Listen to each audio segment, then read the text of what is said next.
Bom dia para todos. Bom dia. Pede retorno sobre o som. Bom, com muita alegria que nós estamos de retorno para fazermos o estudo do Apocalipse, que é a obra de extrema importância que conclui o livro sagrado, a Bíblia, escrito por João, não é? Ou dado a ele a autoria, e significa revelação. Então, à luz do Espiritismo, nós vamos dar prosseguimento hoje com o estudo de número 143, com o tema Cavalos de Guerra. Pois bem, então hoje eu vou pedir o Júlio para fazer a leitura dos primeiros versículos até o versículo que é o objeto do estudo de hoje. Júlio. 7. Por favor. Apocalipse de João, capítulo 9, versículo 1. E o quinto anjo tocou a sua trombeta e viu uma estrela que do céu caiu na terra, e foi-lhe dada a chave do poço do abismo. E abriu o poço do abismo e subiu o fumo do poço, como o fumo de uma grande fornalha. E com o fumo do poço escureceu-se o sol e o ar. E do fumo vieram gafanhotos sobre a terra. E foi-lhes dado poder, como o poder tem os escorpiões da terra. E foi-lhes dito que não fizessem dano à erva da terra, nem a verdura alguma, nem a árvore alguma, mas somente aos homens que não têm nas suas testas o sinal de Deus. E foi-lhes permitido não que os matassem, mas que por 5 meses os atormentassem. E o seu tormento era semelhante ao tormento do escorpião, quando fere o homem. E naqueles dias os homens buscarão a morte e não a acharão, e desejarão morrer, e a morte fugirá deles. E o versículo 7: e o parecer dos gafanhotos era semelhante ao de cavalos aparelhados para a guerra, e sobre as suas cabeças havia umas como coroas semelhantes ao ouro, e os seus rostos eram como rostos de homens.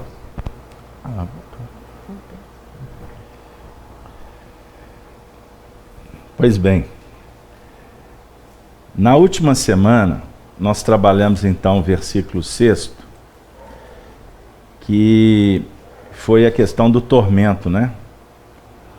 E daquela condição de buscar a morte e não encontrar diante das aflições. Estão recordando?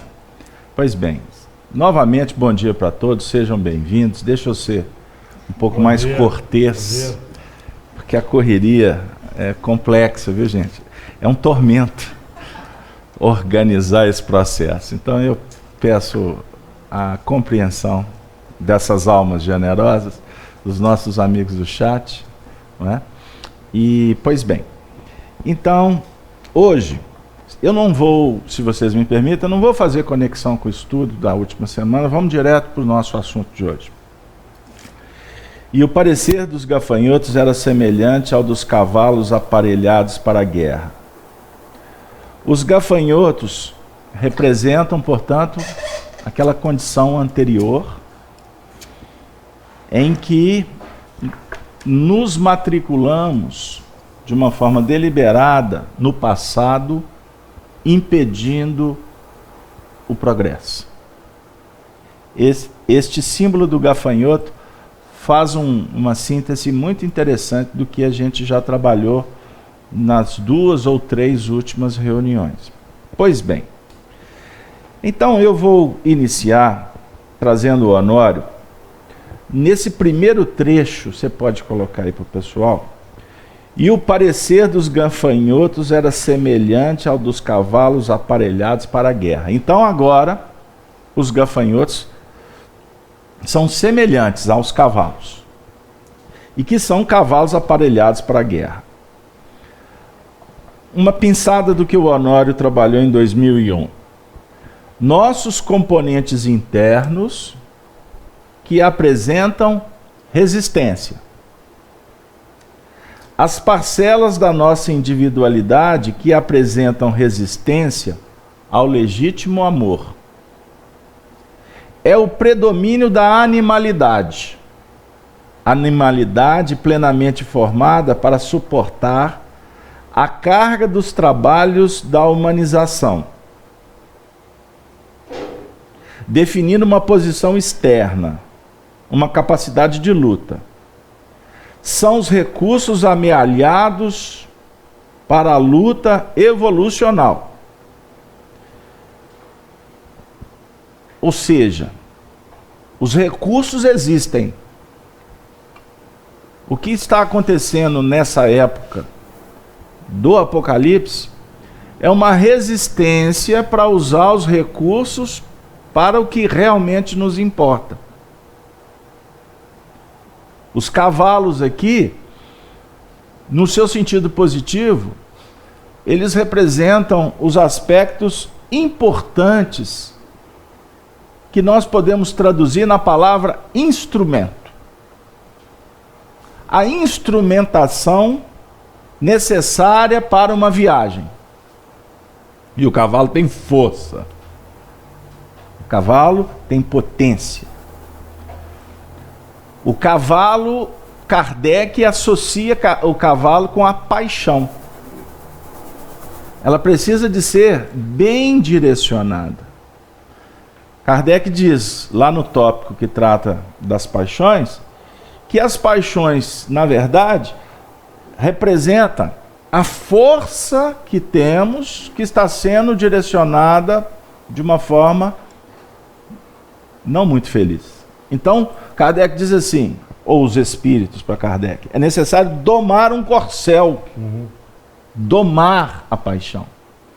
Domar no sentido de dar uma direção oportuna, que favoreça o nosso crescimento.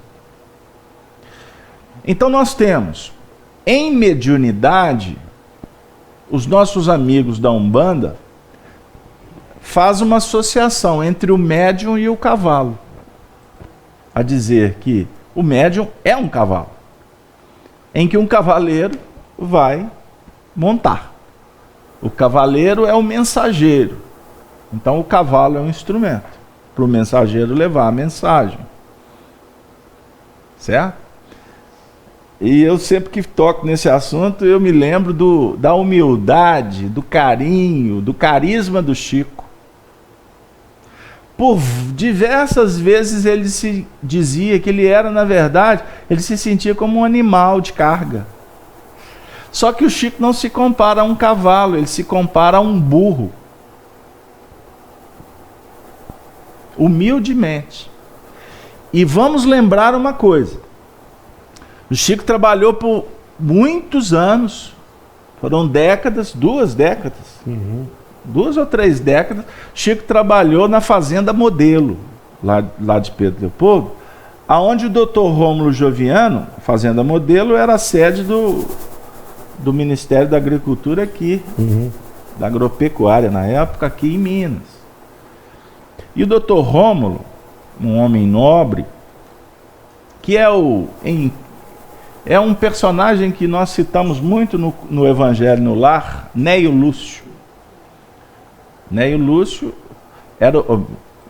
desculpa, cometi um erro, mas eu ajusto. Porque está na família, não tem problema. Neio Lúcio era o senhor Arthur Joviano, na última existência, pai do Rômulo Joviano. Então meu erro não foi muito complicado, não. O Rômulo Joviano era um homem nobre, então ele traz tecnologia da Inglaterra e constrói um aras lá nessa fazenda. Então tinha criação criação de cavalos, como também de gado de raça. E o Chico lidava com cavalos de raça. Então, quando ele se diz um animal de carga, a humildade dele está dizendo o seguinte: olha, eu não me comparo àqueles cavalos bonitos, não é?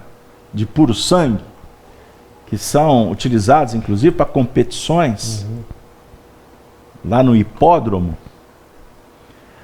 Eu não posso dizer, ninguém tem essa autoridade, dá vontade até de perguntar para o Chico. Se ele, onde ele estiver, ele receba essa minha pergunta.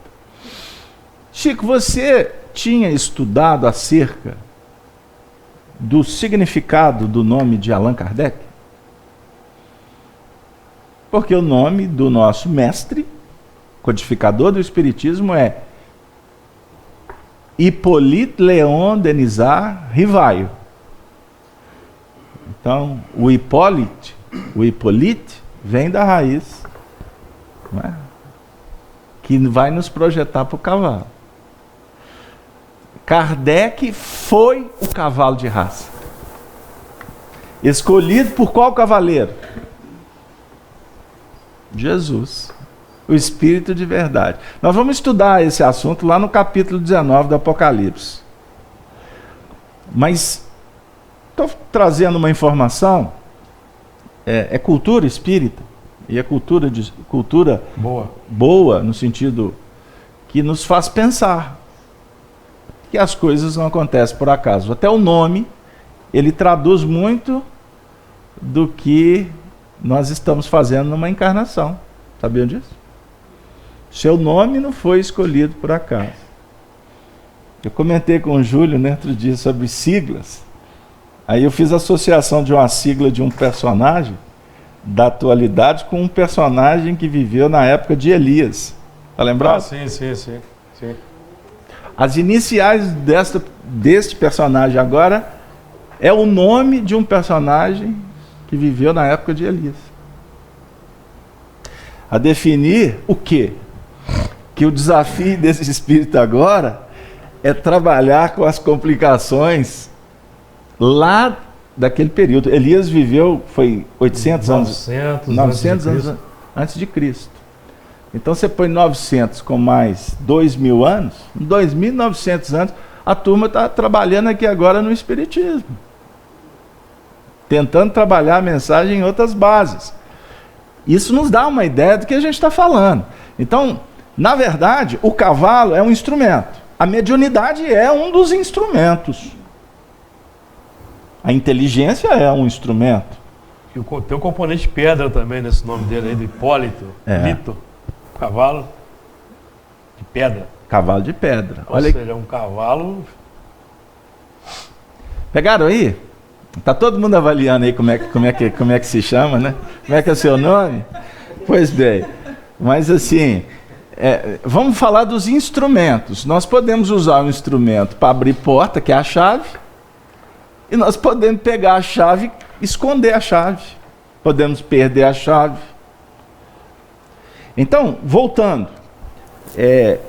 Então, aqui no caso, os cavalos, na verdade, eles estão dando uma ideia para a potência do gafanhoto. Porque o gafanhoto é semelhante ao cavalo.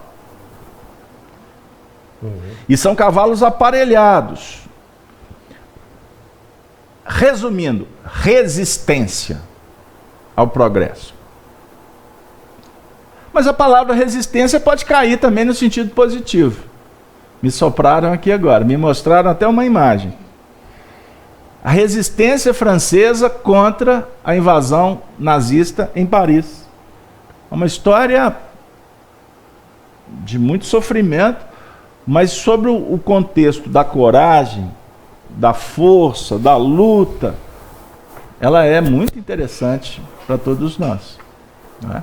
Em tese, o poderio nazista era imbatível, eles dominaram Paris. E foi se organizando entre os civis ali uma força-tarefa para impedir que a coisa perpetuasse, porque dominado já estava. Então vamos trazer para o mundo íntimo. Existem resistências importantes contra o mal. Resistir ao mal. Resistir no sentido de não dar guarida, não dar poder, não alimenta o mal. Mas aqui, como é o Apocalipse, o tempo todo a gente tem que fazer esse paralelo, tá? Me perdoe. Parece uma ideia de repetição, cansativo. Mas é para a gente o tempo todo entender em que parte da Bíblia que nós estamos flutuando. Nós não estamos com Jesus, no seu sentido de estar recebendo aquele toque de sensibilidade, de esperança. Não, o Apocalipse aqui é batalha. E por isso os cavalos. É batalha mesmo. E é a batalha... é uma batalha final. No seu sentido cíclico. Não no seu sentido finalístico, batalha final, é agora ou é nunca. Não pensemos assim. Não é? Você está lá no trânsito, seu carro deu um problema. Você está na hora finalística de uma situação que surgiu. É um ciclo que se abriu ali naquele momento.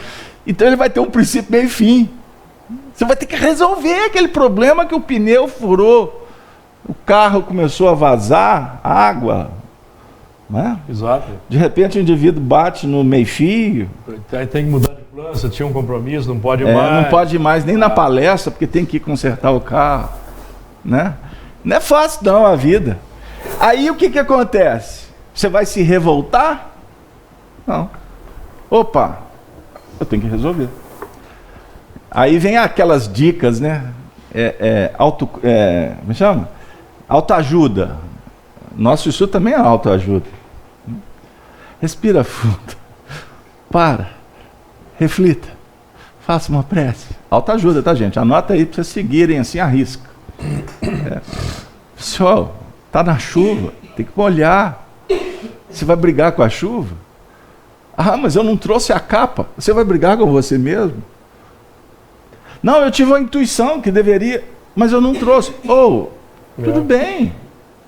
Você teve até um toque, mas não ouviu. E agora tu está na lama. Resolva. É a resistência. Então o cavalo tem que te tirar daquela situação. Sim. Agora, então tem duas resistências, Vânia.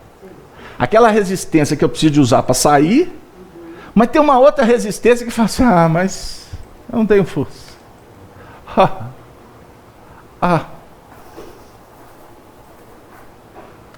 Acomodação. Não vou não. Tem reunião do Apocalipse, sábado de manhã, não vou não. A cama está muito boa. Você está resistindo. Agora eu também, para passar para frente, não posso deixar de citar Jesus quando no Evangelho, Sermão da Montanha, ele diz: portanto, não resistais ao mal. Aqui é um outro contexto. Jesus está dizendo assim: não briga com o mal, porque o mal te engole. Se você for lutar contra o sistema aí, o sistema passa por cima de você. Ele está te agredindo, você vai resistir? Passa para frente. Entendeu? É nesse contexto. Portanto, gente, é interessante aqui que existe sim um predomínio da animalidade. Isso é fato. Estão de acordo? No nosso atual estágio evolutivo, predomina a animalidade. Como assim? Como é que eu identifico? Fácil. Quando alguém pisar no seu pé, no calo, conforme você resiste, conforme você reage, você vai dizer qual que é o grau de animalidade. A animalidade existe, repito. Sim. Mas qual é o grau? Como que tu conduz? Tá doendo. Me desculpe, senhora. Tá doendo. Vai com Deus. Você pisou no meu calo. É o outro movimento. Estou colocando dois aqui só para passar aquela ideia. O nosso debate aqui é para encontrarmos um melhor termo. melhor ajuste. Não é isso? Quer falar, Júlio? Eu estava ontem lembrando trabalhando nesse texto, e eu me lembrei de Paulo, né? O Paulo também tem essas... vai de encontro ao que você está dizendo aí. Paulo tem duas referências sobre essas armaduras e esses aparelhamentos aí. Efésios, no capítulo 6. O trecho é do versículo 11 a 17. Mas eu vou trazer aqui o versículo 13, 14. Eu vou trazer do versículo 13 ao versículo 17. Você me permite ler rapidinho? Vai, meu filho. Portanto, tomai toda a armadura de Deus, para que possais resistir no dia mau, e havendo feito tudo, ficar firmes. Estai, pois, firmes, sendo cingidos os vossos lombos com a verdade, e vestida a couraça da justiça, e calçados os pés na preparação do Evangelho da paz. Esses calçados os pés na preparação do Evangelho da paz, nós podemos ver claramente aí a questão das bases da animalidade, que é o que o Paulo Pina gosta muito de falar quando ele vem aqui, que é colocar o Evangelho na reação. Que essa reação são as nossas bases. Então, nessas bases que o Evangelho deve estar presente, domar as inclinações más, transformar essas inclinações más em sentimentos novos. E no versículo 16, tomando sobretudo o escudo da fé, com o qual podereis apagar todos os dardos inflamados do maligno. Tomai também o capacete da salvação e a espada do Espírito, que é a palavra de Deus. E no 1 Tessalonicenses 5,8, mas nós que somos do dia, sejamos sóbrios, vestindo-nos da couraça da fé e da caridade, e tendo por capacete a esperança da salvação. Então todo esse aparelhamento é o aparelhamento da evolução para as lutas pertinentes ao trabalho de crescimento individual, que não são lutas contra o próximo, mas lutas agora porque no passado a gente lutava contra o próximo. Inclusive no episódio que você se referiu aí de Elias, dos sacerdotes, o que era feito naquela época? Possivelmente nós agredíamos o próximo. Quando toda a mensagem divina é no sentido com o propósito de nós domarmos nossas inclinações más. Mas como nós não tínhamos essa condição de entendimento, então nós transferíamos para o próximo. Vamos eliminar o próximo, nós eliminamos a complicação. Então nós aí vamos organizar o sistema de acordo com o nosso interesse. Agora, todo esse sistema é interior. Então nós hoje estamos trabalhando aqui para desmontar esse sistema, porque se nós não desmontarmos esse sistema hoje, nós vamos, inclusive, transferir toda essa problemática para a doutrina espírita.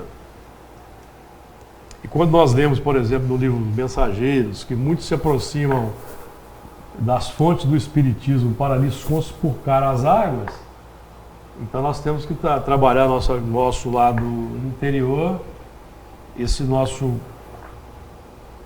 arcabouço desenvolvido ao longo da evolução, exatamente para nós não contaminarmos a doutrina espírita. Que agora, nessas lutas, desse período muito difícil, o Espiritismo precisa de ser transferido, vamos dizer assim, transferido por nós que estamos no trabalho da doutrina espírita,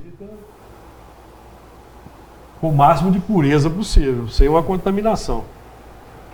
Para que ele seja aquela alavanca que o Espírito israelita, lá no Evangelho segundo o Espiritismo, afirma que o Espiritismo é a alavanca com a qual Deus busca promover o progresso da humanidade, acelerar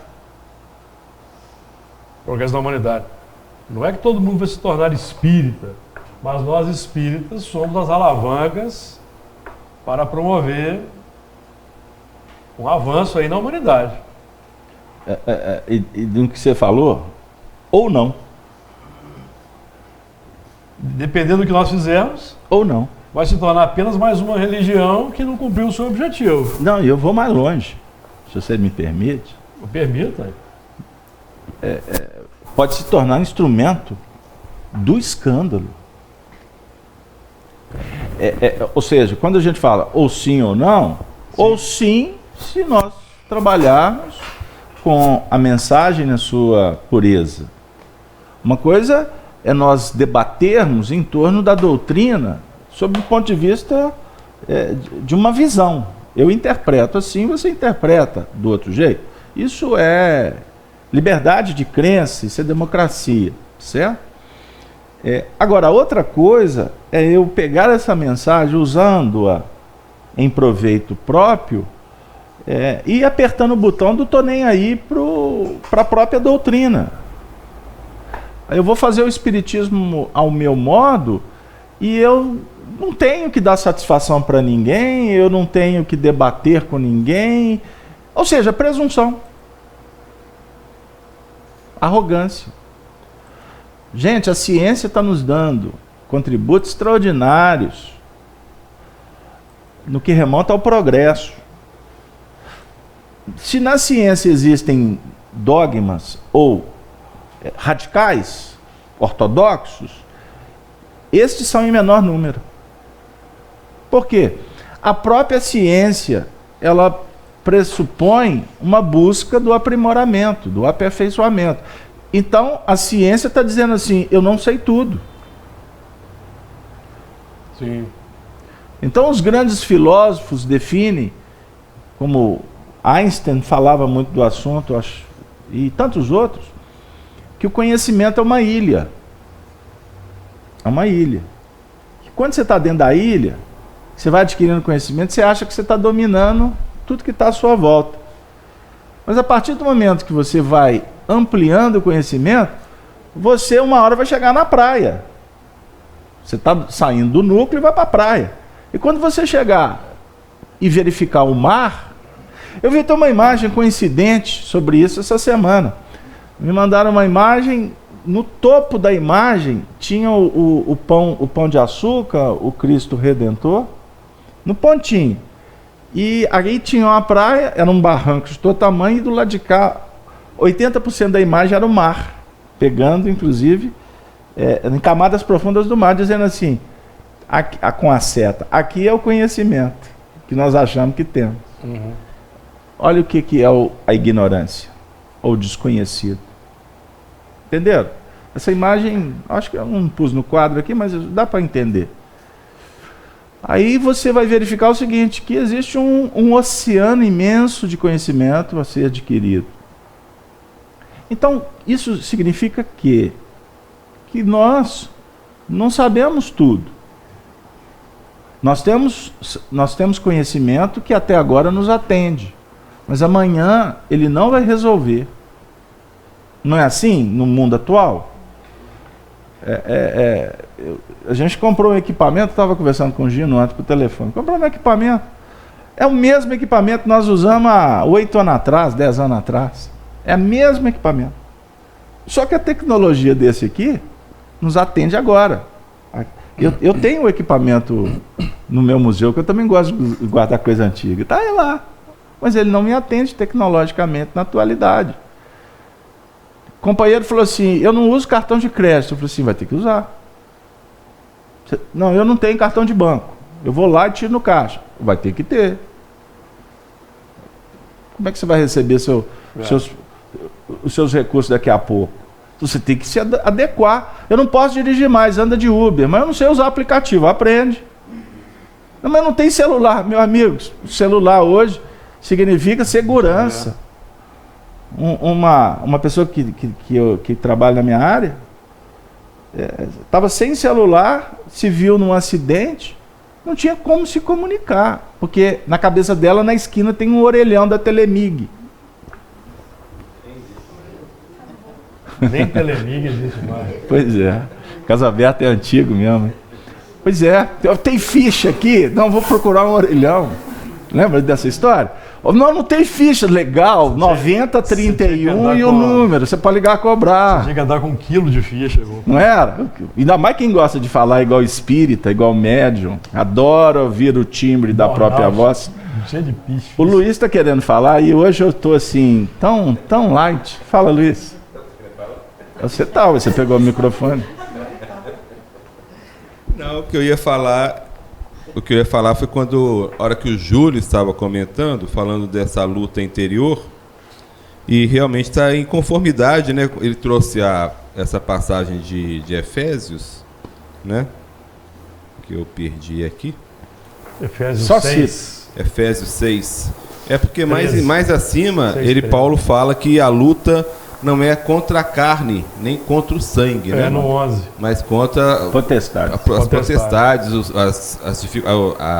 as dificuldades espirituais, né? Uhum. Então a luta ela é contra, entre aspas, né? Contra nós mesmos, né? E se a gente comparar essas duas passagens que ele trouxe com nós estamos estudando aqui hoje, nós podemos nos aparelhar em conformidade com o meu interior, né? Se o meu interior tá saindo gafanhoto, eu vou me aparelhar como se fosse para uma guerra,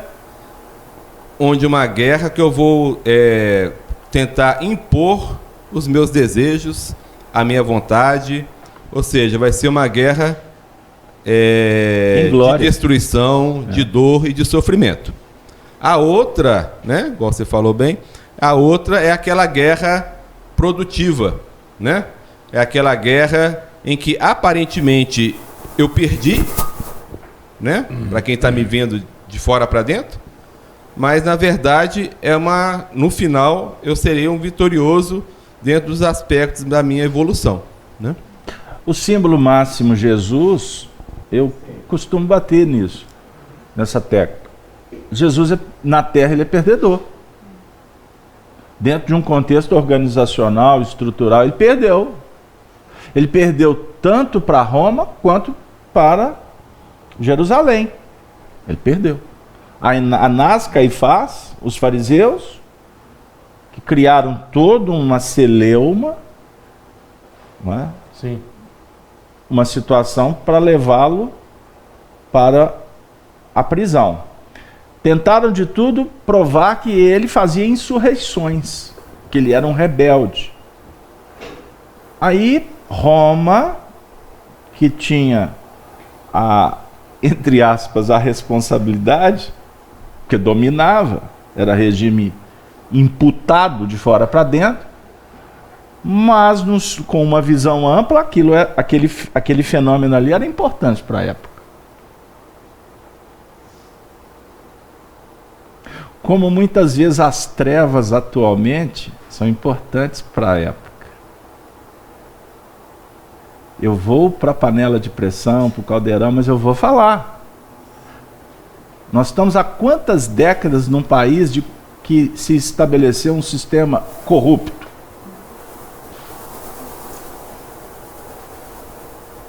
De imposição. Acho que não é década, não, são séculos. 1500. Não, Casalberto, seja justo. 1549 aportou aqui as naus de Tomé. Deixa eu não posso perder a ideia, porque isso é importante. O mal, sob o ponto de vista da justiça divina, da justiça humana, sim. Mas sob o ponto de vista, sobre uma ótica de uma visão de espíritos que estão acompanhando a evolução planetária, o escândalo ele é necessário. Complexo falar isso. E vai haver resistência. Tomara que haja. Porque na natureza, para simbolizar, a gente tem falado sobre isso. Na natureza, os homens buscam a perfeição. Mas a natureza é imperfeita nas suas manifestações. E é a partir das imperfeições da natureza que se busca a perfeição. A própria natureza busca a perfeição. Não é assim? Quando tem um desarranjo, vem uma tempestade, um vulcão, um maremoto, tsunami, tá. clima, resposta, a natureza em busca da sua organização. No comportamento nosso, na relação com o semelhante, com a comunidade, todos os distúrbios que são naturais do processo evolutivo, eles surgem em função dos atritos naturais, das manifestações. Se eu não sei, eu vou fazer e vai sair meio complicado. Então todos os distúrbios, eles é como se fosse um chamamento para que conserte, para que busque a harmonia. Casalberto, então você está falando que está tudo certinho? Vamos fazer, eu não estou falando que está tudo certinho. Eu estou dizendo que está havendo um grande movimento em busca de um progresso, e não há progresso sem conflitos. Agora, é óbvio que ninguém aqui está fazendo alusão, apologia à violência, ao roubo, ao crime. Pegaram o raciocínio? Embora ele não é muito legal de aceitar, Vânia. E olha, se vocês realmente estão discordando, isso é muito bom, por favor, marquem uma reunião. Olha, manda e-mail, Wi-Fi, pombo correio, sinal de fumaça. Marquem uma reunião, por favor, com Jesus.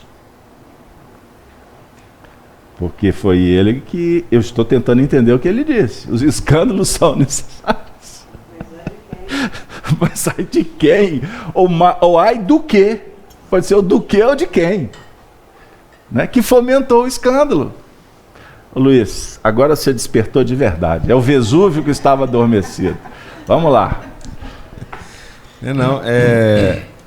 Porque só para corrigir uma fala, quando eu falando da corrupção, né, que eu falei dos 500 anos, não é que a gente está se colocando acima de que não seja corrupto, e também não é só lembrando da corrupção política que estamos vivendo hoje. Eu acho que, na verdade, nós estamos tentando, todos nós da humanidade, tanto encarnados quanto desencarnados, estamos tentando sermos incorruptíveis. Só que ainda nós somos corruptos.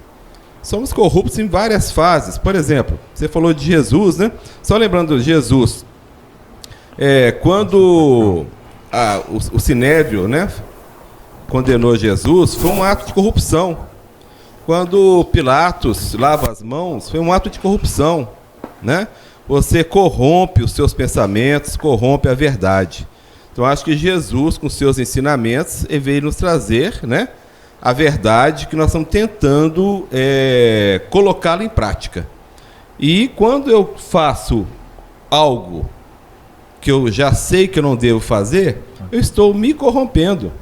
Eu estou corrompendo as minhas verdades, né? Então, assim, a corrupção, ela vem numa forma muito mais ampla, né? A gente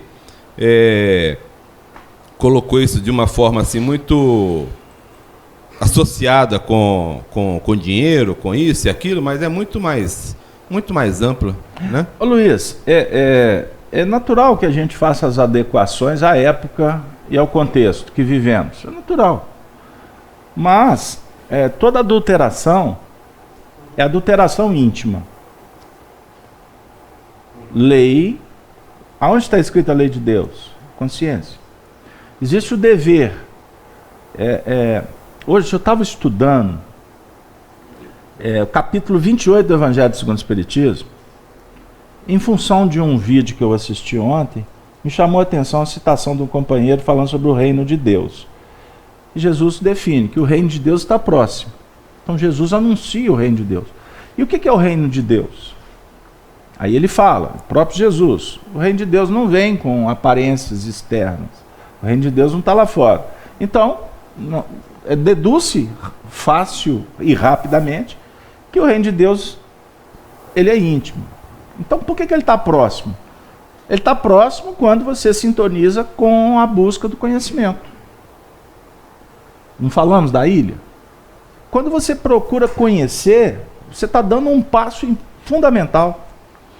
Agora, com Jesus, que é o símbolo de um reino de Deus na sua excelsitude, o reino de Deus transcendendo o que a gente percebe, É porque Jesus veio trazer, e isso é que me chamou a atenção no vídeo daquele companheiro que eu andei te mandando algumas coisas. Ele foi muito feliz quando ele falou que Jesus, na verdade, ele veio trazer uma proposta de sensibilidade. Ele não veio falar da lei do amor. Não aprendemos isso? Jesus representa a segunda lei, a lei do amor, porque Moisés é a lei de justiça. O que é o amor? Não é o instinto que se sublimou? Então a gente leva o amor muito para o lado só do sentimento. Eu sempre bati que amor é projeto. Parece estranho, né? Parece muito racional. Mas não é não. A ideia que a gente tenta trabalhar é que o amor é sentimento, mas o amor é sensibilidade. O amor é percepção. O amor, e aí vai, N coisas. É razão também, é intelectualidade. O amor é um grande projeto. Então, Jesus vem trazer ou inaugurar uma era da sensibilidade. Porque Moisés fala do entendimento, fala ao entendimento, ele fala da justiça. Jesus vem pôr em prática. Isso aí para nós também é fato. Porque na operação é que a gente desenvolve sensibilidade. Então, a proposta de Jesus é sermos sensíveis ao mundo novo. E sensibilidade não tem agressão. Você não força a porta. Sensibilidade, você não fala assim para a pessoa, seja sensível. Não é assim. Agora, a sensibilidade nos ajuda a perceber uma música, uma poesia, a natureza. Desliga desse mundo racional seu. Vai para o campo, que pode ser o quintal da sua casa. Fica olhando para aquelas flores que tem lá. Não tem. Planta. Qualquer. Dona Nuja, todo mundo aí tem. Dá qualquer muda que vocês quiserem. Fica olhando para essa planta. Desliga do mundo. Entra numa relação mística, não. Esotérica, muito menos. Não. Abre a sua sensibilidade. Que a gente consegue ver o que não via antes. Então Jesus veio ensinar, não em cátedras, com material didático, nesse sentido. Na prática, né? Ele veio falar assim, olha, é muito bom estar com você. Isso é evangelho. É evangelho em ação. Porque o Júlio lembrou o Paulo Pina aqui, o Paulo Pina complica a vida da gente quando ele fala pôr o evangelho na reação.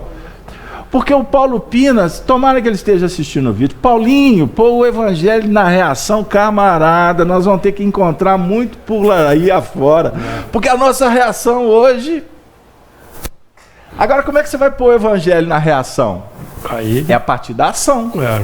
Ação repetida. Aí ação exercício repetida. Científico diário. Quanto mais você repetir, ele vira o quê? Reflexo condicionado. Aí ele vira reação. Aí quando alguém pisar no seu calo, fala assim, Jesus te ama. Tá doendo, mas... Pegaram aí. Não é aquela reação para brigar, como foi lembrado. E para terminar, desde que o mundo é mundo, a gente conspurca. Nós citamos o tempo de Elias. O que os homens fizeram?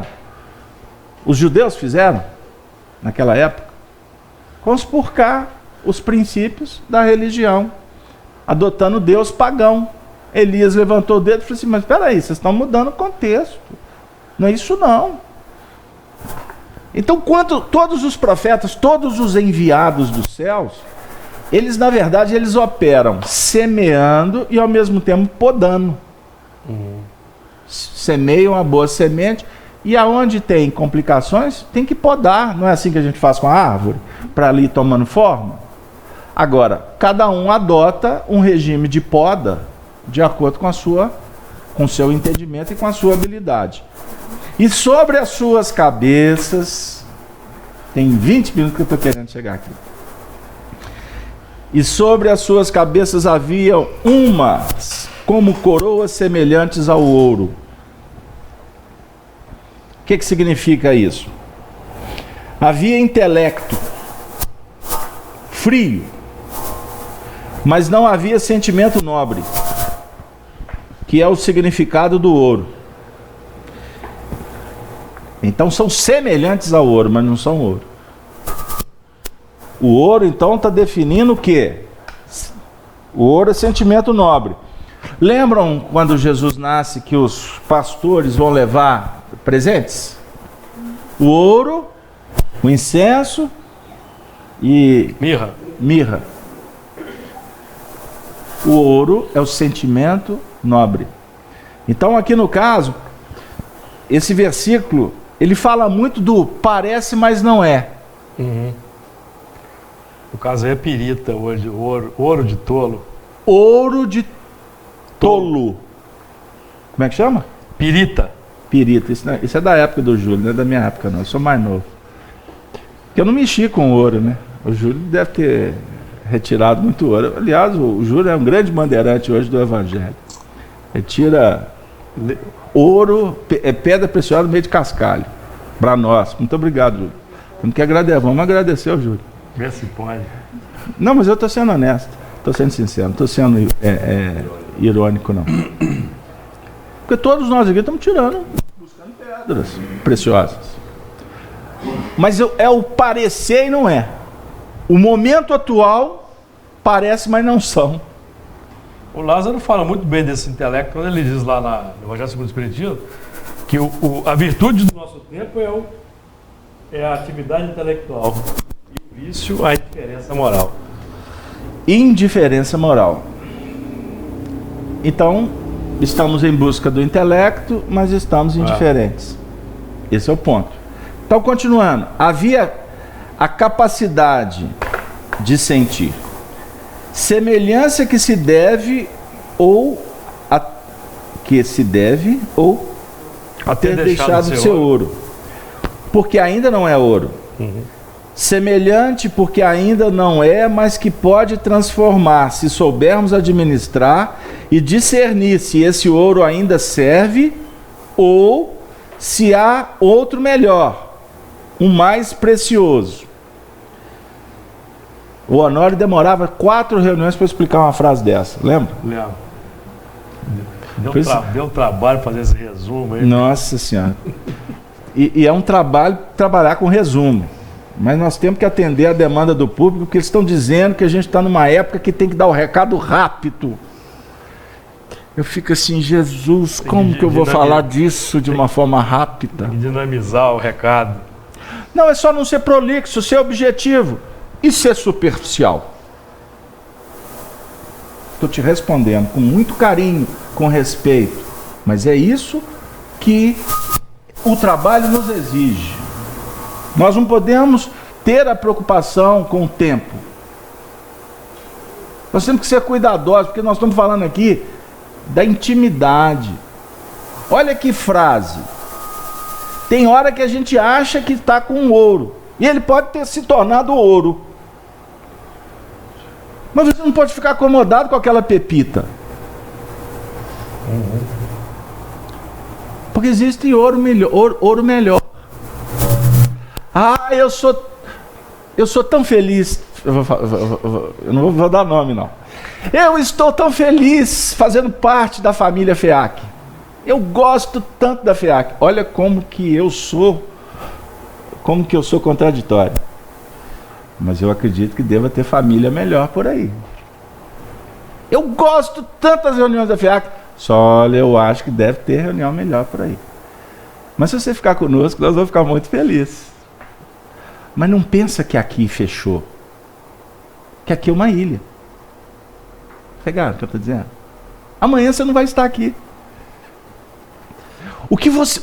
A matéria que você estuda hoje, você tem que valorizá-la, mas se preparar para uma nova matéria que virá amanhã. Isso é desapego. Isso é preparação para o futuro. Pegaram aí? Mas continue gostando da FEAC, viu? Para você ficar mais calmo. Entenderam o que eu estou dizendo? Não é assim a mãe, quando vai levar a filha para o altar, Não, a que complica mais é quando a mãe vai levar o filho para o altar, né? Depende da mãe, né? Depende da ligação espiritual. Porque tem umas que, graças a Deus, tá casando. Mas é no bom sentido. Tá libertando. Imagine a alegria de Pestalozzi vendo aquele menino se despontando. Hipólito, o garoto rival. Ele vai ser melhor, ele vai ser uma joia muito mais valiosa do que eu imaginava. Porque ele não ia falar uma joia melhor do que a minha. Ele não vai ser melhor do que eu. Porque eu posso pressupor que Pestalozzi não era vaidoso. Extremamente humilde. Pela própria obra que ele nos deixou. Mas eu não estou julgando, não estou fechando. Só estou dizendo o seguinte. Você fica feliz quando uma coisa boa está acontecendo. Mesmo que em detrimento do que você pensava. Do que você mensurava. Pegaram aí? Então, nós vamos trabalhar da seguinte maneira. O discernimento. Esse ouro mais precioso pode ser a fé raciocinada que Kardec propõe. O amor em Deus é um ouro puro. O nosso ainda apresenta umas escórias. Ainda está misturado com alguma limalha. Limalha em meio à química ali. Aí você tem que pôr no cadinho, depurador, esquentar, derreter, aquela coisa toda. Para separar, né? Para separar. O fogo aí vai fazer o trabalho de depuração. Então, continuando. No gafanhoto comum da evolução natural, é ouro mesmo. No que está em queda, deixou de ser ouro. É pirita.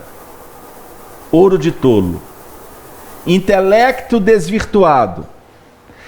Aí o Honório dá uma dica. Ver a lição Palavras de Vida Eterna, que vocês vão ouvir na voz adocicada, poetizada de Denise. 144. Não, 44. 44. Você desmarcou, né, dona? Virou pirita.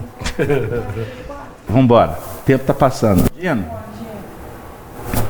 Pode ir. Lição 44, intitulado Ação. Portanto, meus amados irmãos, sede firmes, inabaláveis e sempre abundantes na obra do Senhor, sabendo que no Senhor o vosso trabalho não é em vão. Paulo, 1 Coríntios, capítulo 15, versículo 58. Nas lutas do dia a dia, todos somos impelidos a várias operações para avançar no caminho. Sentimos, desejamos, pensamos, falamos, estudamos, aprendemos, conhecemos, ensinamos, analisamos, trabalhamos. Entretanto, é preciso sentir a necessidade do bem de todos para que saibamos desejar com acerto. Desejar com acerto para pensar honestamente. Pensar honestamente para falar aproveitando. Falar aproveitando para estudar com clareza. Estudar com clareza para aprender com entendimento. Aprender com entendimento para conhecer discernindo. Conhecer discernindo para ensinar com bondade. Ensinar com bondade para analisar com justiça. E analisar com justiça para trabalhar em louvor do bem. Porque, em verdade, todos somos diariamente constrangidos à ação. E pelo que fazemos é que cada um de nós decide quanto ao próprio destino, criando para si mesmo a inquietante descida à treva ou a sublime ascensão à luz. A beleza está na escolha. O que escolhemos? Ascensão ou queda? Muitas vezes nos detemos no que parece e perdemos o carro da história. Temos que ter muito cuidado. Olhos de ver e ouvidos de ouvir. O espírita é convidado o tempo todo a discernir. Então não diga amém. Alguém falou alguma coisa, é isso mesmo. Não. Primeiro adote a fé raciocinada. Tente verificar qual é a coerência do que está sendo dito. Qual que é o sentido. Tá, não. O raciocínio foi bem desenvolvido. Mas porque ele tem uma lógica não significa que ele é verdadeiro. Porque uma mente intelectualizada, que representa aqui essas cabeças semelhantes à coroa de ouro, né? Desenvolve o raciocínio e convence. Por isso é que nem sempre a gente consegue ter um discernimento mais ampliado naquele momento. Você vê que tem uma lógica, tem sentido. Você pode... E muitas vezes nós nos convencemos pela razão, mas costuma acontecer que o sentimento, o coração está falando assim, mas tem alguma coisa aqui que está me dizendo que isso não está bom. Na verdade, está sendo colocado na balança a análise racional e a percepção, que tem a ver até com intuição, com sensibilidade. O indivíduo está desenvolvendo um raciocínio, tem lógica, tem coerência, mas você capta, como se você tivesse um detector de mentira. Que são equipamentos que estão sendo desenvolvidos aí. Essa história de escaneamento facial também vai falar desse assunto. Embora com a moral hoje dos líderes, escaneamento facial vai ser o mesmo que colocar um chip para você ser monitorado e controlado. Então tem um lado bom e tem um outro lado. Certo? Quanto mais o tempo vai passando, mais privacidade nós deixamos de ter. E isso também tem dois lados. Se você não tem tanta privacidade, significa que o escrúpulo vai ter que ser trabalhado, querendo ou não. Eu tenho que pensar na imagem. Imagine só. Você vê os meninos, crianças biológicas, tá? Embora a infantilidade de ancião também é um absurdo. Ele está na rede social, falando o que quer, mandando as imagens que tá afim. Ele está construindo um painel. Não estou nem aí pelo que os outros pensam. Existe uma coisa chamada inserção social. Inserção social. O indivíduo, por exemplo, ele é um profissional, seja numa área de prestação de serviço. Aí na rede social ele faz o que quer. Aí quando alguém vai contratar essa prestação de serviço, é natural que você fosse, peraí, eu estou vendo ali um outro lado. Não, esse outro lado aqui não gosta, eu não vou contratá-lo profissionalmente. Isso é um raciocínio básico. Então um profissional que se preza, ele vai fazer as bagunças dele, se é que ele quer fazer bagunça, se ele quer ser vulgar, se ele quer ser chulo, mas ele faz sem câmera filmando. Mas como tem câmera para todo lado, até no elevador, sorria. Aí ele fala assim, poxa, tá no verniz, tá na máscara, tá colocando máscara de qualquer jeito. Mas é um circuito que pode aprisionar de uma forma benéfica. Isso que você falou, a gente sabe que o plano físico reflete o espiritual. Então, assim, eu acho que tudo isso que você falou que está acabando assim com a nossa privacidade, lógico que ainda como nós somos ainda muito inferiores, fazemos mau uso das boas tecnologias que vão surgindo. Mas, da mesma forma que no plano espiritual nada é escondido, que tudo se mostra, nós estamos tentando diminuir essa discrepância.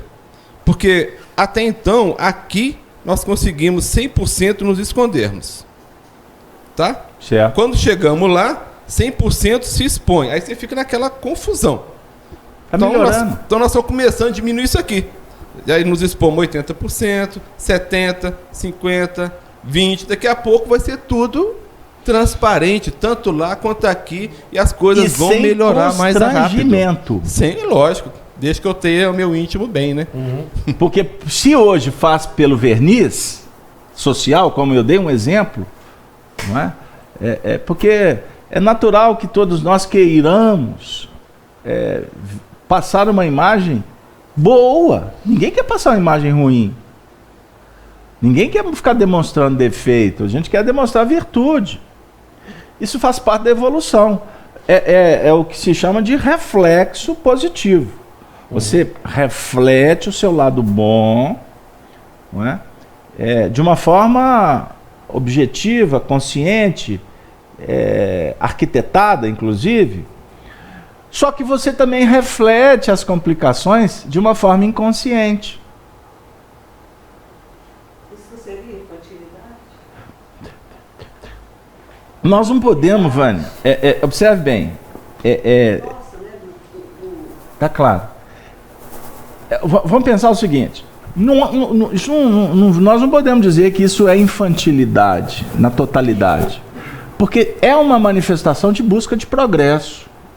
Então existem mentiras que são utilizadas pela sofisticação da nossa inteligência em busca de estar num grupo, de fazer parte de uma sociedade, que acaba sendo um movimento que, se a sociedade que vai te receber, ela, por exemplo, vive um padrão diferente do que o seu mundo, aquele mundinho que você se encontra, mesmo que haja uma mentira nessa integração, lá nesse outro ambiente, você vai receber contributos que vão influenciar no mundinho seu de cá, que é muito menos, que não te dá tantas possibilidades. O assunto é complexo. Então, eu posso até dizer, e é complicado, hein, meu lado, falar que existem algumas mentiras que são mentiras brancas. Isso é uma expressão do Chico. Chico Xavier dizia isso. Existem mentiras que a gente utiliza até como recursos e são positivas. Evitar um mal maior. Evitar um mal maior. Agora, a mentira negra, vamos dizer assim, né? Ela é aquela para enganar. E que por trás disso existem outras intenções que conspurcam a relação. Quanto mais evoluído é o espírito, menos ele quer se mostrar. Ou mostrar virtudes. Os espíritos superiores são silenciosos, não são baderneiros, não fazem arruaças, não fazem barulho. Então, se a gente vê na internet aquele indivíduo que faz muito barulho, ele mesmo se desautoriza, porque esse barulho ele tem vida curta. Você vai lá no barulho que ele está promovendo durante um tempo, daqui a pouco você vai cansar, porque ele também vai se cansar disso. Você está sintonizado com... Quer um outro exemplo? Pessoas participam de grupos na internet, até de estudos, debates, etc. A gente tem essas notícias. Aí, outro dia uma companheira me procurou que participava de um grupo espírita, e esse grupo foi, e ela ficou muitos meses discutindo o assunto doutrinário, até que o grupo começou a atacar pessoas, criticar exacerbadamente pessoas espíritas, trabalhos espíritas. E ali ela já conversou, mas espera aí, qual que é a coerência? Aí foi chegando um ponto, aí daqui a pouco começou a citar nomes. Aí começou. Eu falei assim, opa, peraí, isso não é o que eu quero. Eu estou em busca de algo que vai me fomentar conhecimento. Ou seja, você tem o ouro e você tem o que não é ouro, o que parece, mas não é. Na Terra, todos nós estamos tentando melhorar. Ninguém, graças a Deus, não é escola de santos aqui. Todos temos imperfeições. Mas você tem que observar no lugar que você está estabelecendo os seus vínculos, se existe realmente uma busca de aprimoramento, tanto do trabalho quanto do esforço de cada um. Então, se a Denise chegar... Não, Denise não, o Júlio. A Denise aqui eu tenho que falar de flor. Não põe ela na fogueira, não. Quando eu vou falar de pedra, eu pulo pro lado de cá. Põe na fogueira que já estou acostumado. Né? Aí o Júlio, eu viro pro Júlio e falo, seu Júlio, o que você acha da gente fazer isso pro trabalho, melhorar, etc? O Júlio falou, não, do jeito que tá bom. Eu vou olhar para ele. Eu falei, peraí, mas você não está falando no evangelho ali que nós temos que evoluir? Eu estou conversando com você sobre aprimoramento do trabalho, você está fechado para isso? Então existe uma incoerência crassa, definida, exposta. Aí tem uma cristalização. Isso é cristalização. Agora, existe uma ineficiência, uma inabilidade. Ô Júlio, a gente está precisando de melhorar. É mesmo, Casabé, também estou percebendo isso. O que nós podemos fazer? O assunto flui. Você vai conversar com uma pessoa, só ela que fala, só ela que tem razão. O assunto breca, Regina. Daqui a pouco você não vai conversar mais com essa pessoa. É assim que funciona. É o fluxo natural da vida. Pegaram aí? Por que eu falei disso, hein, Júlio? Sei não. Eu estou precisando de voltar para o texto aqui. Você não sabe o que você sabia? Prestem atenção, meus amigos. Me ajudem, por favor. O último bloco. Eu vou pedir para o Júlio ler para nós do resumo. E os seus rostos eram como rostos de homens. Ser inteligente é dotado de intelecto e da capacidade de sentir, mas que ainda não sabe utilizá-la adequadamente, por não trazer ainda sentimentos nobres. Infelizmente, ainda homens animalizados. A transição da animalidade para a humanidade é lenta. Aliás, é tema até da questão 365 do Livro dos Espíritos. O espírito evolui em insensível marcha ascensional. Então vamos com calma. Incessante. É insensível. É insensível. Ah, desculpa. A marcha ascensional ela é insensível. Então a gente não vai percebendo, só no conjunto de algumas existências ou várias, é que nós vamos percebendo. Entendi agora. Nos primórdios, vamos encontrar as primeiras formas humanas animadas por espíritos acentuadamente embrutecidos. 95% animais, na sua configuração biológica, vamos dizer assim, os homens de 40 mil anos atrás, 5% homens. Então já tem um grau de humanidade. Por exemplo, Pithecanthropo, que significa homem-macaco, considerado intermediário entre o macaco e o homem. Por outro lado, nós vamos encontrar Pilatos nos indicando, eis o homem. Isso é do Honório. Eis o homem. Quando Pilatos apresenta Jesus para o povo, eis o homem. O Emmanuel tem uma mensagem intitulada Eis o homem. Então o Pilatos mesmo não teve coragem de depreciá-lo e nem de diminuí-lo. O que é verdade? Pilatos tratou com respeito. Com respeito. Porque ele foi alertado de várias maneiras. Intuitivamente. A esposa Cláudia teve um sonho à noite, premonitório, né? Vendo o cenáculo sujo de sangue.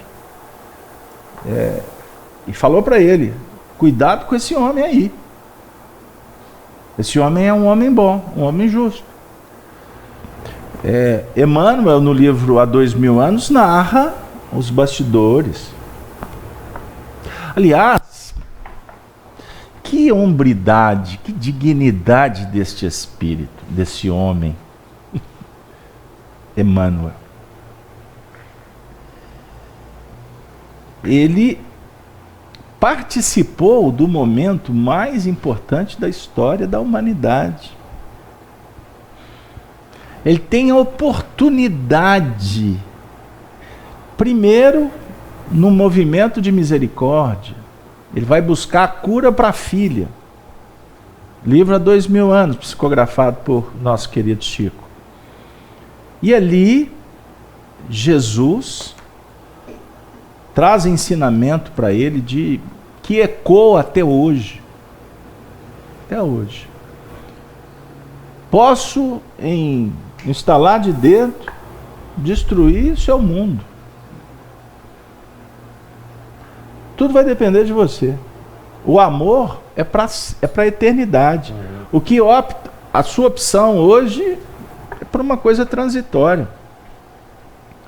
Então, não basta ser inteligente, dotado de intelecto e capacidade. É necessário abrir as portas do coração. O que Jesus fala para ele é isso. Ele chega em casa, ele foi lá no encontro com Jesus para pedir ajuda para a filha, para Flávia Lentulus, que estava com hanseníase, com a lepra. O pai vendo a filha morrendo. Vamos nos colocar na posição de um pai que está vendo uma filha, uma joia do coração dele, morrendo. Das tripas do coração ele faz. Ele venceu. Ele venceu um limite. E ele foi alertado por revelações muito consistentes.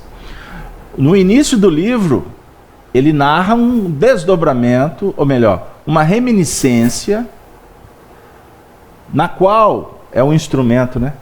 Ele se viu numa existência pretérita, nos tempos da República Romana, portanto, mais ou menos em torno ali de 80 anos antes, eles estavam na época do Cristo, né? No ano 30, e Públio Lentulus Sura viveu na época da República, naquele período em que o Senado estava sendo coordenado por Marco Túlio Cícero. Mais ou menos 50 a.C. 50 a.C., por aí. Cícero, ele se vincula a um espírito que opta pela queda, que foi Sérgius Lúcius Catilínia. Eles vão criar um movimento para tentar derrubar o poder e assumir como ditadores. Foi aquele mesmo período que foi um período muito pródigo de generais em Roma, poderosos. O próprio Crasso, que eu sempre cito nos erros, né? Erro crasso. Isso se refere ao general Marco Antônio Crasso, Marco Túlio Crassus. Não. Crasso, daqui a pouco eu lembro o nome dele. O Cláudio, Lépido, formaram aquele primeiro triunvirar, que foi Júlio César, Pompeu e Crasso. Agora eu acertei, ajustei o pensamento. O segundo... Marco Licínio Crasso. Marco Licínio Crasso. E o segundo triunvirar, que foi com Otávio, Marco Antônio e Lépito. Então foi aquele período conturbado. Públio Lentulus Sura, Emmanuel, viveu. E para vocês terem uma ideia, Sura, ele na verdade ele tinha um apelido de perna longa. Públio Lentulus Sura. Perna longa. Você sabe por que o apelido? Perna longa. Isso era uma apologia à condição dele ser rápido, certeiro na corrupção. Ele era corrupto. Ele se envolvia com tramas sórdidas. Um período que fala muito do Brasil dos tempos atuais. Nos traz um painel assim, muito similar. Pode falar o nome todo dele? Por favor. Públio Cornélio Lentulus Sura. Sim. Então, para vocês terem uma ideia, e ele tem uma oportunidade, porque ele desencarna de uma forma muito triste, vai para um mundo espiritual numa condição degradante, envolvido por entidades, porque ele, embora tenha se conspurcado, era um espírito que já tinha um senso de justiça muito bem fundamentado. Mas ele se conspurcou. Como qualquer um de nós podemos desviar. Ele tinha base. Tanto que em existências anteriores, ele tinha sido sacerdote no Egito. Ele foi um dos maiores generais de Roma, mais de 100 e tantos anos antes. Mas ali ele se conspurcou de novo. Então quer dizer o seguinte, porque o espírito chega numa determinada posição, ele pode quedar. É o que foi trabalhado aqui anteriormente. Para repetir erros anteriores, a gente costuma estar a um passo. Por isso que essas alusões que nós vemos, interpretativas, precipitadas, no que remonta à evolução de espíritos, reencarnações, etc., isso é uma manifestação de infantilidade doutrinária e evolutiva. Então é muito interessante você pegar um espírito e ir crescer nele no tempo. Só na linha reta, né? Que isso é rustanguismo, linha reta. Aí o espírito foi ruim lá, agora ele é bom. Não é assim que funciona. Ele teve tudo. E no período com Jesus, ele teve uma oportunidade de se reposicionar.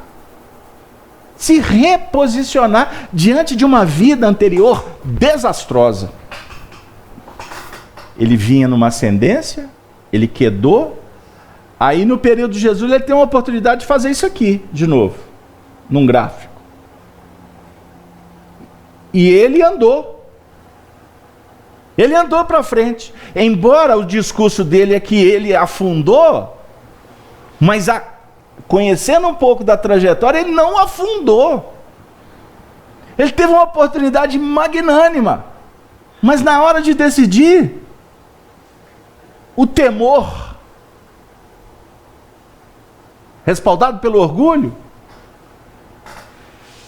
fez com que ele ficasse mais na convenção do que o novo. Ele era um homem tão justo, até parece que eu estou falando o reverso da história, que ele se coloca como o pior dos piores. Que se ele falasse diferente, ele seria um presunçoso. Mas ele era um homem tão justo que até diante de Jesus, ele ainda manteve a fidelidade dele a Roma, ao império, a Tibério. Tanto que Tibério considerava o homem mais confiável do império. Ele era legado de Tibério. Ele era o legado de Tibério junto com Pôncio Pilatos no julgamento de Jesus. Segundo o contexto no qual você esposa. Então, um exemplo, você trabalha numa empresa.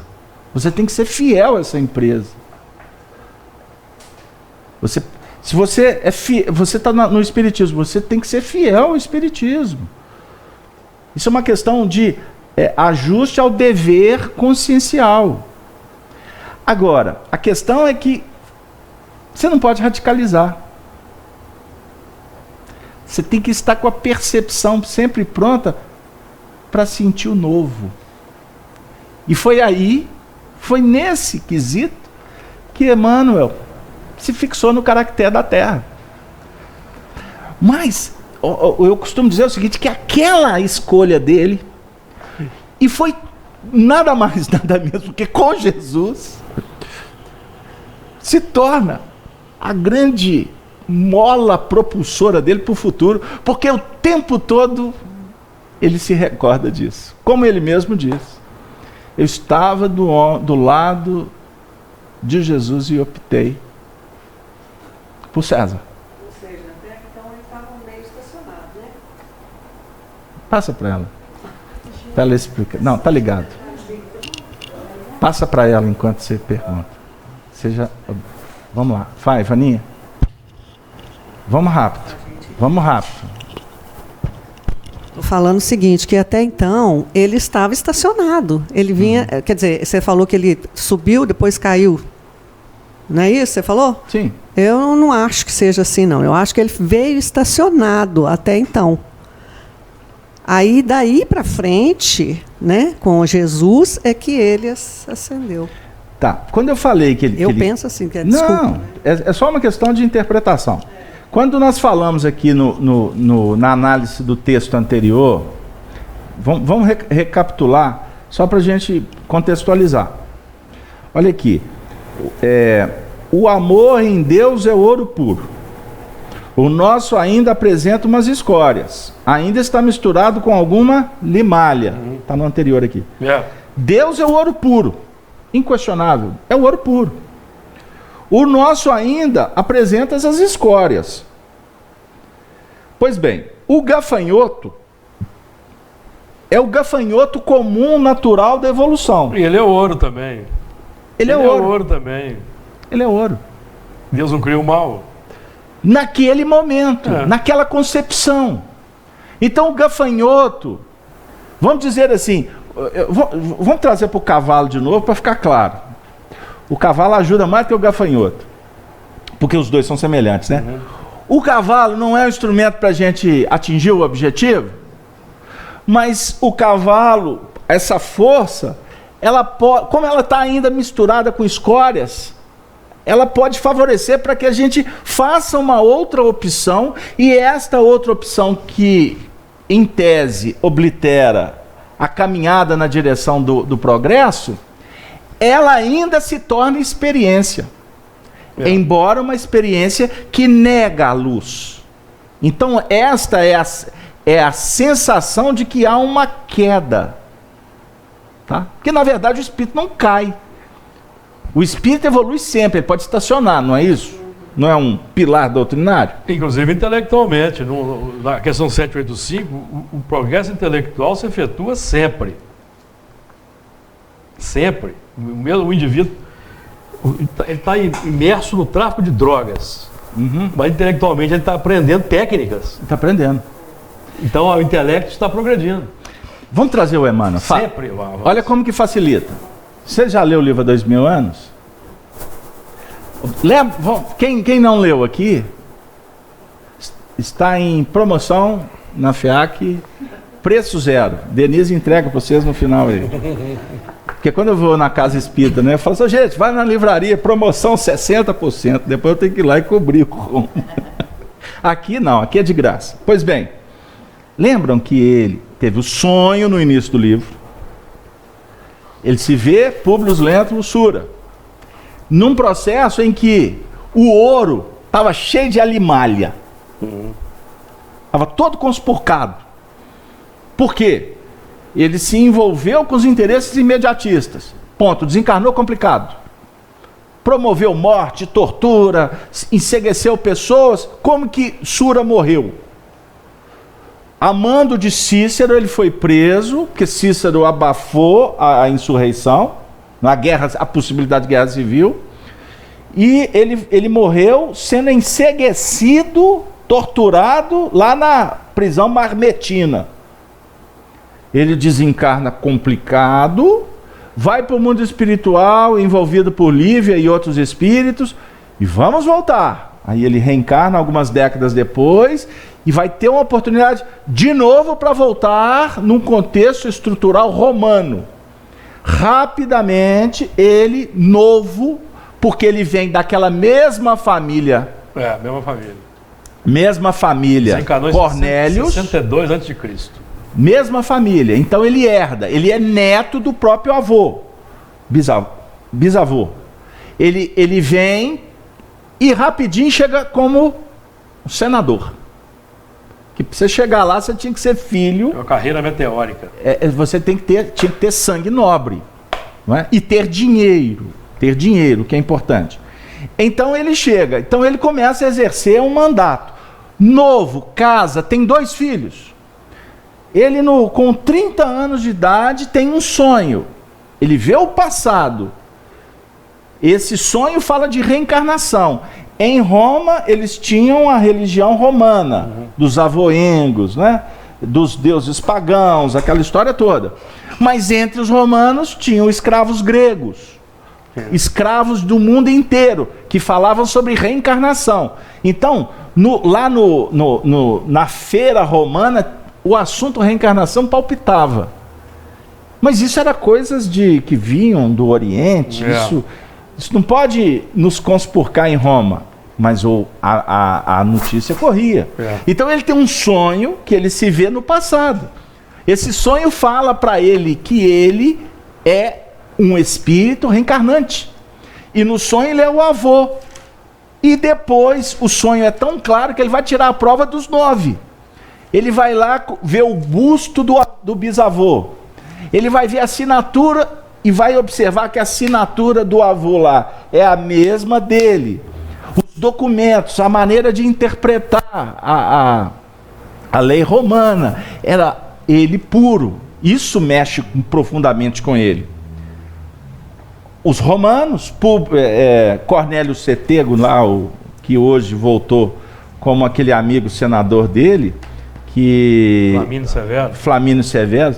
Puxa vida, hoje o HD está mais devagar. O Flamínio Severus, no início, falou assim: ô meu filho, esse sonho seu é pura bobagem, isso é misticismo, larga isso para lá. A filha doente. Aí ele vai mudar, ele vai para a região da Galileia.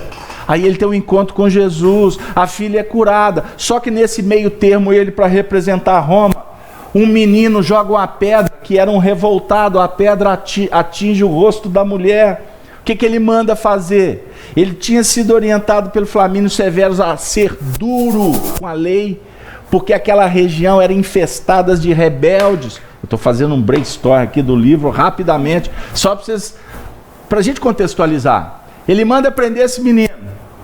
Estão lembrados da cena? Uhum. E qual que é a sentença? Manda para as galés. Ou seja, vai remar até morrer. O pai, Saul de Gioras, André de Gioras, Saul era o menino.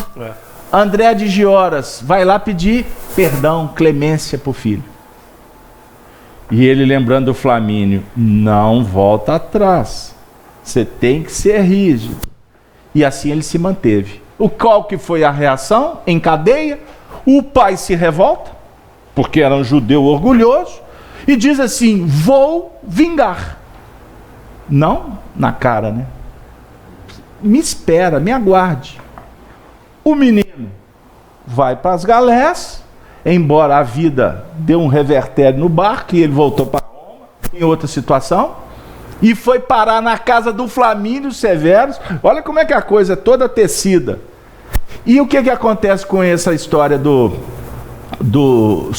André de Gioras? Vou vingar. Lá tem um recém-nascido. Ele chama uma pessoa do povo, paga um dinheiro, vai lá, se matricula como empregada.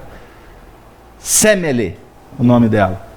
E ela rapta Marcus Lentulus, o filho novinho do Emmanuel. Olha o efeito cascata das opções dele. A vida dele tumultua, há uma trama que vai difamar a mulher, como se a mulher estivesse traindo ele. Ou seja, as escolhas dele só foi atraindo o passado complicado que ele semeou. Não foi só por causa daquelas escolhas ali, e agora vai acontecer tudo para dar errado. Não. De acordo com o peso vibracional, com a sua irradiação magnética, você atrai espíritos, circunstâncias que podem ser agradáveis ou não. Como ele fez a opção baseada no orgulho e o egoísmo, que ele, na verdade, naquela existência tinha a tarefa de resolver, ele atraiu o próprio passado complicado dele, e a vida dele virou o quê? De perna para o ar. Ele encontra com Jesus, Jesus diz para ele: olha, tem chance. Tem chance. Mas ele não quis. Lá na frente, ele e Jesus de novo. Só que agora no tribunal. Ele podia, vendo o homem justo, dizer para Pilatos: Pilatos, vamos soltar esse homem. Só que se ele fizesse isso, ia criar um problema político grave com os judeus. E Roma, no contexto, não podia criar um problema que resultasse numa revolta popular. Entendam isso. Os fariseus podiam fomentar essa revolta. Roma não tinha soldado suficiente para conter a população de Jerusalém. Não. O exército era suficiente para destruir o exército judeu. Mas o povo enlouquecido, não existe exército que controle. Então, por isso que Roma, na Pax Romana, para terminar, ela invadia, dominava as forças, a política, mas Roma não entrava no fenômeno chamado cultura e religião.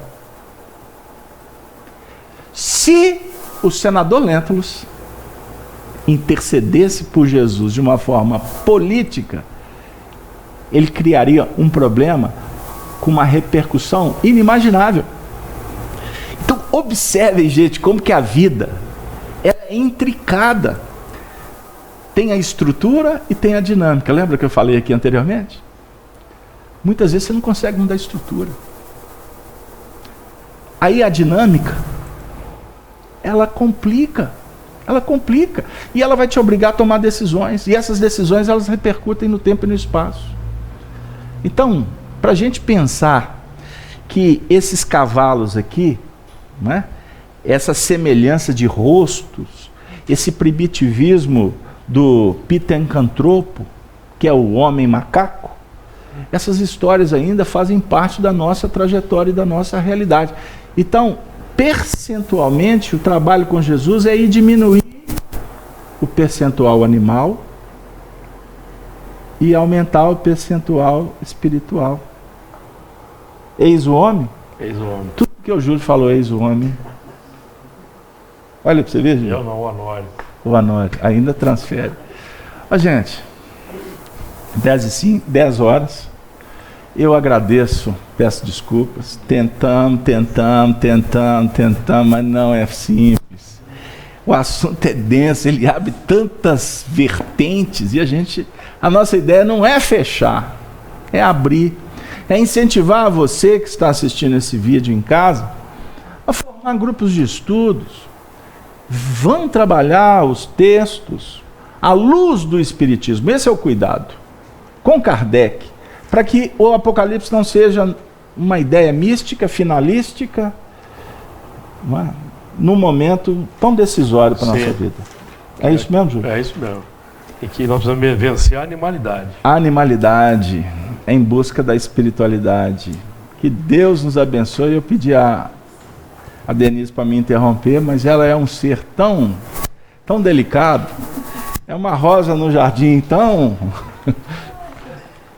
cheia de sensibilidade que ela não me interrompeu, ela não cumpriu a tarefa dela. Então, Denise, eu sei que você é educada, mas eu queria dizer para vocês, para finalizar, agradecendo aos amigos do chat, de casa, para vocês anotarem aí, dia 18 de maio, pode, Gino? O Gino deixou, eu falei. Dia 18 de maio, o lançamento do mais novo livro em torno da vida do nosso querido Francisco Cândido Xavier. Do Calvário à Redenção. Então, eu convido vocês a reservar a data do dia 18 de maio, a parte da tarde, porque nós vamos anunciar, talvez segunda ou terça-feira, o espaço em que será lançado oficialmente o livro, aqui em Belo Horizonte, porque haverá outros lançamentos em outras praças pelo país afora aí, quiçá fora do nosso território. 18 de maio dá um sábado à tarde, ok? Pois bem, muito obrigado a todos e vamos encerrar desejando um bom final de semana. Cavalos de guerra, puxa. Semana que vem nós vamos partir para o versículo 8º. Vamos. Não é, Júlio? Porque senão essa batalha ela fica muito mexicana, né? Ela demora demais. Aí temos o resto da vida. Então, a pedido da Vânia, semana que vem a gente começa a reunião só relembrando o resumo da reunião e a gente abre para o versículo seguinte. Pode ser, Vânia? A Vânia mandou e eu obedeço. Muito obrigado, e assim nós vamos pedir que o Luiz, que hoje estava inspirado no início, mas depois ele apertou o botão e impediu a inspiração, não manifestou mais. Ele fazer a prece final por nós, Luiz, por favor. Boa tarde para todos.